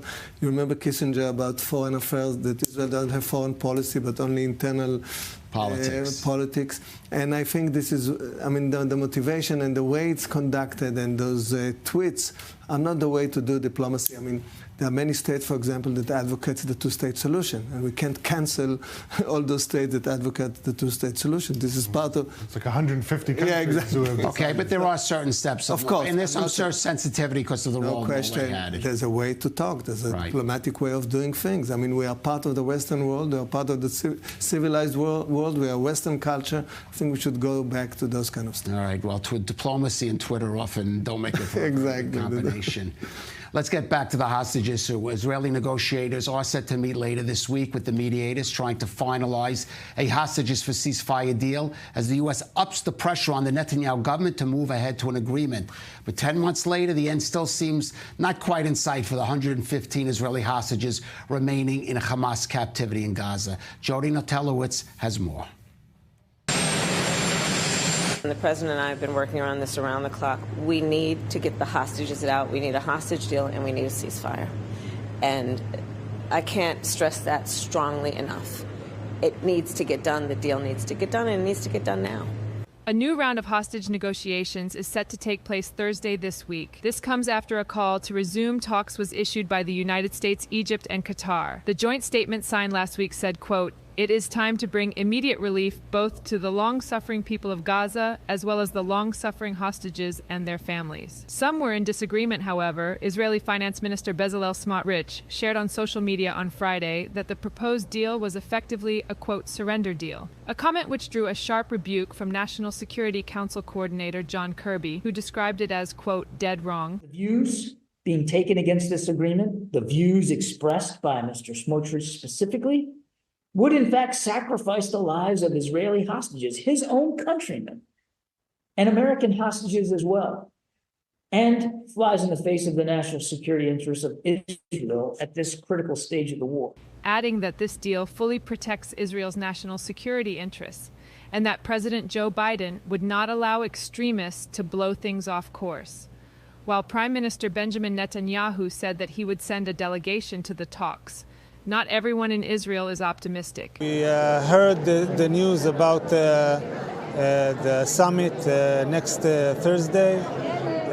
Actually, we don't understand why it have to be on Thursday and not tomorrow, because every detail, the main details are known, and we hope our Prime Minister will stop sabotaging the deal and get the deal sealed. This upcoming summit must not become yet another set of delays with no fruitful outcome. This is a final summit. You cannot leave there without securing a hostage release deal. There are still about 111 hostages remaining in Gaza, with senior officials in the Biden administration believing that there is still a significant amount of work to do before the agreement is ready to be signed. Doron, understating matters to say not everyone is optimistic. Is anyone optimistic? Is there any reason for optimism at this stage? I think the pressure is mounting in terms of the U.S. I mean, presenting this coalition in our defense in case Iran attacks, in case Hezbollah attacks. And part of this is also to say, come, this is the moment. And we saw the attack of Kirby on Smotrich. This is a very direct diplomatic attack. We're talking about diplomacy. So my feeling, the pressure is building up, and we might near a junction point. So I don't know whether it's optimistic or not, but I feel the next few days are critical, and the first day summit is important. Harry, as we say, it takes two to tango. There are reports Yahya Sinwar may want a deal now. Is there any reason to be optimistic on that front of Hamas being? Yeah, that's CNN reporting that the mediators have relayed to Israel messages that Sinwar is interested in reaching a deal. We can speculate on that all we want, but I think what we do know is that this joint statement by the United States, Qatar, and Egypt is a very significant move. It's perhaps the diplomatic version of rolling up your sleeves and saying it's time to get it done. And the messages that they're also relaying unofficially is that from now on, any reluctance by any of the sides to reach a deal will prompt public shaming of that element, whether it's Hamas or Israel, and in an attempt to try and put pressure really to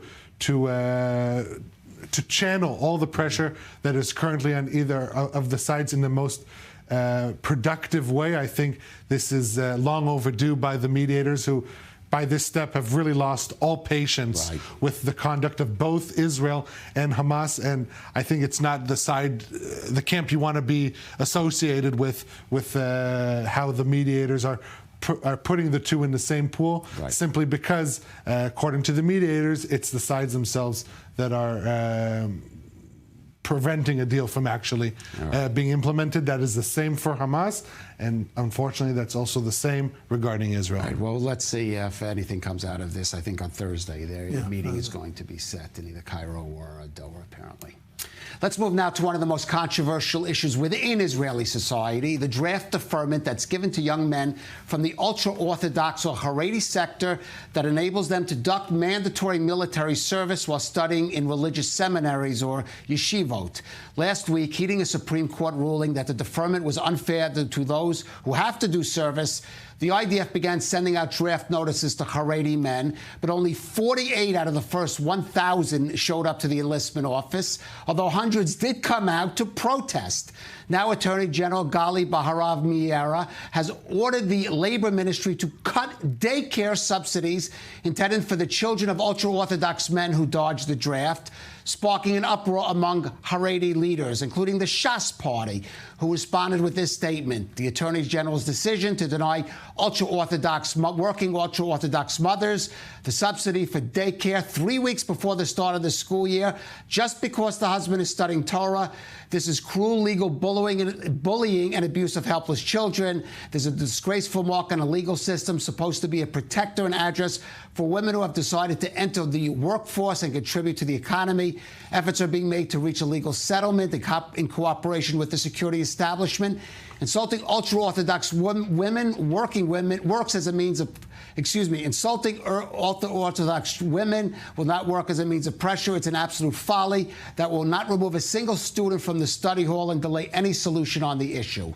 Well, joining us now, I guess, is one of those working Haredi mothers, journalist Tzipi Yarom. And Tzipi, what is your reaction, and what is the community's reaction to this move by the Attorney General? So first of all, let's say the record straight. I'm the mother of this generation that is being affected by the decision today. It's my daughter's peers who would be affected by it. And yes, people are outraged on one hand, but on the other hand, everybody was expecting it. We knew it was coming next. And people do feel like they are being attacked. When the state of Israel wants, they do find a solution for everything. And the state of Israel wanted Haredi women to come out and worked on it very hard to have more and more women coming out. They achieved the goal. And now the feeling is that, okay, we achieved the goal, so no need to keep it anymore. And we can do everything against these women. And this is something that people should understand. I guess some people will come out and go out to work or will go to the army. But we're talking about women who will just have to take out less hours on working, and they'll just stay home because they can't afford what it takes to pay. We're talking about women. But Tzipi, I think the message, this is meant not for the women, it's meant for the husbands. If the husbands are not in the army, why don't they they can stay home and they can study the Torah and the Talmud at home. They can have study dates at home and watch the kids.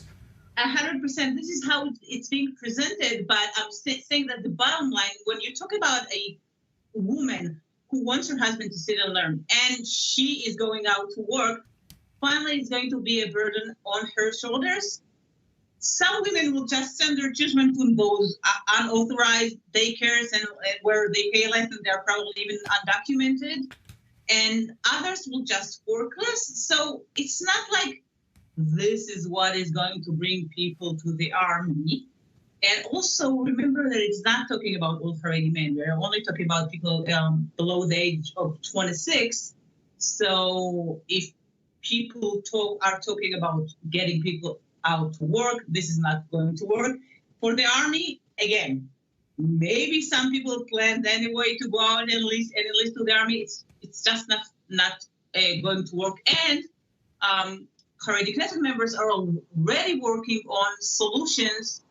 They will be 100% legal, so this could be sorted out. Well, I'm just going to ask Doron Avital, who dedicated years and decades to army service, a quick response, Doron. I think the drafting of the Orthodox, this is a problem that haunts us for years, and it requires some real reform in how to do it. It's not that simple, but you need a political will and a political power to do it, and do it by law. And the point right now is that we are stuck. By law, we have to follow the law and draft whoever is there, and the political this political coalition is of course against it. A real reform is required, and I don't see the political will or the political... Okay, I want to go back to Tzipi. Is there a real political will there? Because, again, it doesn't really seem that way from... I'm not talking about the young men, because I believe there are young Haredi men who do want to contribute in some way, at least in national service. I am talking now about some of the rabbinical leadership and the Haredi leadership and those political party leaders that say they follow that leadership. Right now, all what I see is a decline, because some leaders who never spoke against serving in the army and even sent or at least approved those of their community, those of their followers who wanted to go out and listen to the army and did that, and now they're speaking against it. For example, the rabbi of the Tzanz community, I never heard this man talking about against the army. People from his community served in the army for years, and all of a sudden he's against it. So somehow we are achieving the opposite of what the state of Israel is trying to achieve, which is to get more people into the army. I think that it's because it's being perceived as an attack on yeshivas and not as something that is being done to benefit the state of Israel, which is not the same. Well, we're almost out of time, but I do want to just say there is a need. There's a shortage. We're at war. Maybe that's the sense of urgency that now the IDF says they have a manpower shortage. They're going to need help from all Israelis, or certainly those Israelis that want to defend this country as a Jewish state. That's why I separated the two, and I said it's not the same to attack the yeshivas and to draft people. There are thousands of Haredi men who are young and could be enlisted into the army and are not serving in the yeshivas. I do think that the army try to start with them first. I don't know how it will go, but once they start with them, I think it could go on much better. All right. Well, let's hope that there is some progress, at least, towards a solution, and that the rhetoric it's toned down so that perhaps there's some kind of an agreement, even if it's not vocally. Everyone claims that they agree to it. We'll at least understand the need here. Tzipi Arom, thank you so much for that. I want to thank Doron Avital and Ariel Osran for joining us. Let's end on an upbeat note. The Paris Olympics wrapped up today with the U.S. beating out China for the most overall total of medals. That was 126 to 91, though they did tie for gold medals at 40. But one team that had far fewer medals still had good reason to be satisfied with the results. Israel, which won 7 overall medals, which is a record haul for this very little country. What's more, its athletes did exceptional despite the pressure of anti-Semitic attacks and terror threats. Emily Francis has this wrap-up. On the last day of the competition in the Olympics in Paris, Team Israel has sprinted to the finish line, making history. Though leading the marathon at the halfway point, 35-year-old Israeli distance runner Lona Chemtai Salpeter finished in 9th place today after an injury. Born in Kenya, she immigrated to Israel 15 years ago, working as a nanny before becoming a citizen in 2016. Now she's made it into Israel's record books with Israel's best women's marathon finish. Israel's rhythmic gymnastics team won silver in the all-around competition. 18-year-old Shani Bakhanov, 18-year-old Adar Friedman, 19-year-old Diana Svertsov, and 20-year-old Romy Paritsky, who spoke to I-24 News after the victory and was asked if she felt pressure fulfilling the intense expectations. No, the opposite. It gave us a drive. It gave us motivation to rise up, to achieve the maximum.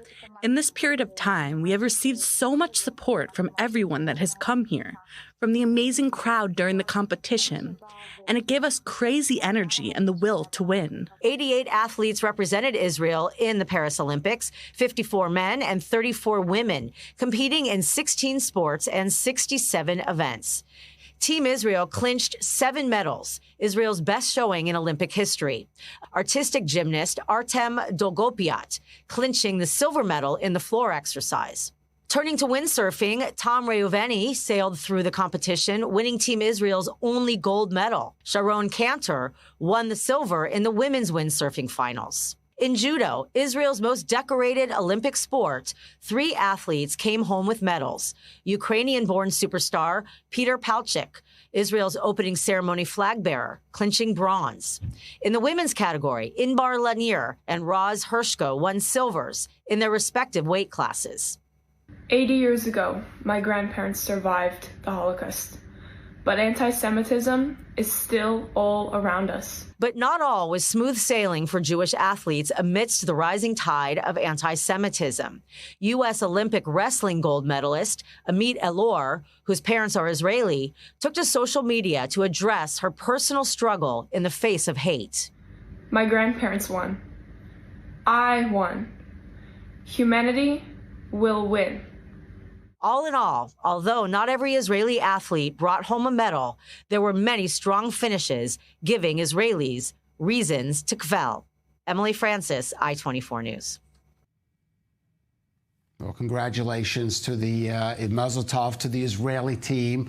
Those who won medals and those who just competed and represented Israel in a very difficult situation. And we should say something to some of the Jewish athletes like Amit Elor of the U.S. that also competed there under challenging circumstances and showed, as we like to say, triumph of the human spirit there at the Paris Olympics. Now on to Los Angeles next in 4 years. Thank you for joining us on I-24 News. And we'll be back tomorrow if you can. Catch the rundown.